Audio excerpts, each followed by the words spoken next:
like a 5-minute like epic. So it's all different. How is the American Idiot musical going? Aren't there songs from 21st Century Breakdown in it? It's going well, yeah. It's should be right on time in September. Michael Mayer and Tom Holtz, who did Spring Awakening, you know, they approached us and they said, you know, you mind if we go ahead and move forward with this? And we said, sure, go ahead and do some workshops with it. And everything we've seen to date has been really great. Opens at Berkeley Rep, and I think October, late September, October, something like that. And it's pretty exciting, you know. I think it's Ain't Your Grandparents' musical. No, it's great, and it goes straight. There's no real dialogue to it, the whole thing, because on the special packaging of American Idiot, you know, it has all the letters that are in it. So that's what it's sort of based on, is a character, the Jesus of Suburbia character writing letters. And then and so we ended up putting like new songs like Before the Lobotomy, 21 Guns, and Know Your Enemy, and that's it for right now. But you know, we'll see what happens after. Coming up. In an interview, you've called Christian's Inferno, off this new record, one of the most hateful songs you've ever written. Why? I think it's more mental chaos. I mean, that's the only thing I can really come up with. You know, it's just you're in that sort of boiling point. And, you know, it's not really like a literal song. Like it's more just sort of like blasting poetry or something. But then it goes into a song like Last Night on Earth, which ended up being like the biggest sort of most romantic love song that I've ever written. Right. Too. I mean, and for me to say that, I mean, if you think about songs like, you know, the first 7-inch, like 1,000 Hours or something like that. I mean, that's some sappy shit, you know. But this is like, you know, I mean, this is definitely like, it definitely, you know, goes into the full sap, you know. I understand that when you released the album 21st Century Breakdown on iTunes, if you pre-ordered it, then you got a bunch of covers. And what are these covers, and how did you choose them, and why? You know, we just recorded the covers on our own. Like, there was no plan to do anything with them. But so when the iTunes wanted to do like the special 4-song thing, it was pretty easy to grab them. We did like a Rolling Stone by Bob Dylan. We did a Quick One by The Who, which was, you know, major inspiration for us. And then there was Another State of Mind by Social Distortion, and was it That's All Right, Mama? That's All Right, Mama by.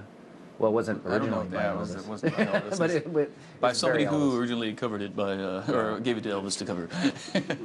His version. Elvis was a hero to most.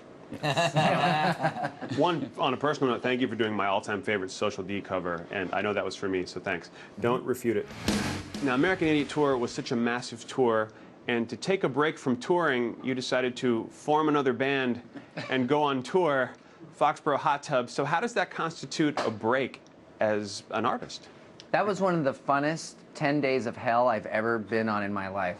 We started in Little Rock, Arkansas.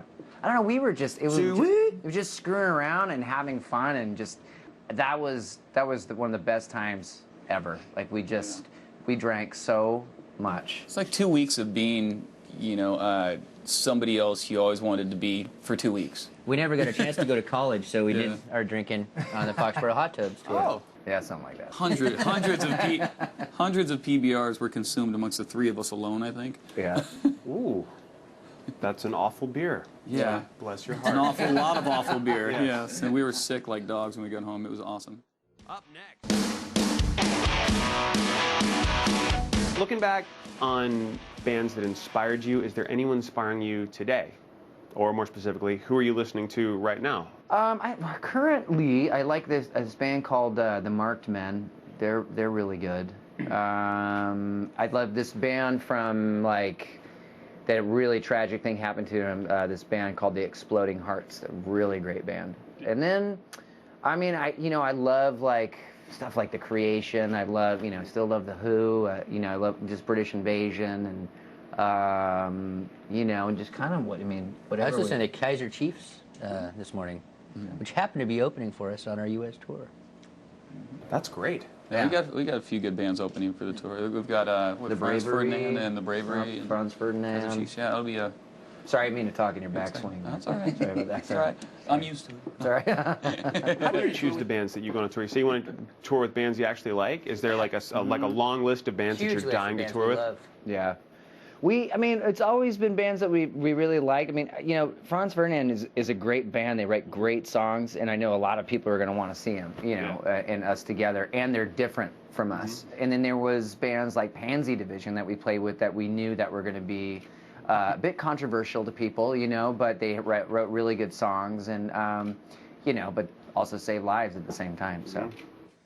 How are you going to tour this time? Is it going to be a similar band to American Idiot with the big broad sound, or same dudes, or is it going to be, you know, more stripped down again?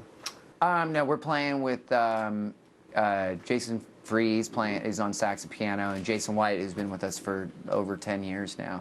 So, and a guy named Jeff Matika, who's going to play some acoustic guitar. So, I don't know. I kind of dig that sort of, you know, it just broadens the sound, and you know, it's funny because even when we played as a three-piece all the time, it was.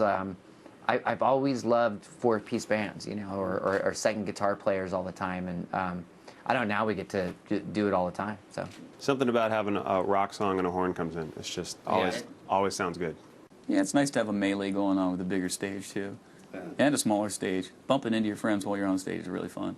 Yeah, you're starting out the tour doing some small venues. How do you get everything on the stage? And I mean, how do you choreograph that and not bump into each other? We have the greatest crew in the world, and they somehow make it all fit. Like, even if we're at the Uptown or if we're at, you know, a giant stadium or something, it's always, these guys are badass. I saw the footage from that Uptown gig, and that was amazing. Now, at that gig, you played this record in its entirety. You did that a bunch with American Idiot. Is that going to happen with 21st Century Breakdown? We'll do it from time to time, you know, probably more in like a theater kind of club kind of setting or something like that, and then it may be in an arena or something like that. But no, we're gonna, you know, play a lot of songs off the new record, but we're gonna play old songs also. With all of the tracks on this record, how do you pick a first single?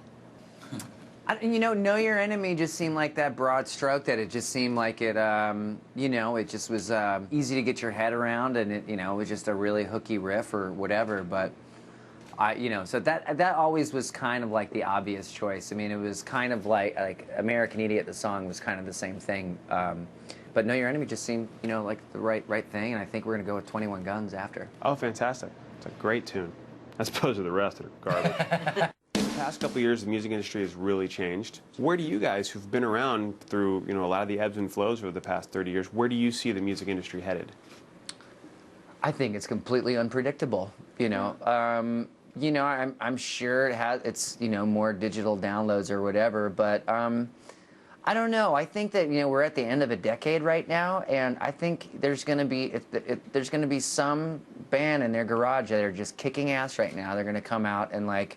They're going to take on the world, and it's going to change the way people look at good music again. You know, that's. You know, 10 years ago we didn't even have iPods and stuff. So, you know, or at least it was at the beginning of it. So I think we're really at the kind of infancy of this whole thing, and I think people are going to start. Technology is going to. People are going to learn how to embrace it, and really use it to their advantage, and create art that we haven't even imagined yet.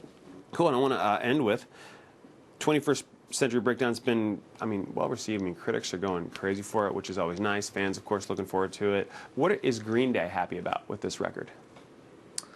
You know, I think that we're in like an era that I think that we've always wanted to sort of achieve. Like if you think about like great bands that have, you know, like I think the Stones had like a, you know, 2 or 3 records in a row that kind of defined them, you know, late 60s, early 70s, and you know, and I think we've learned a lot as musicians and as songwriters, you know, for the past 20 years, if that's how long it's been. But it's, but I think it's we're hitting our stride right now, like that. But you know, that we're really proud of. It's our era right now, you know.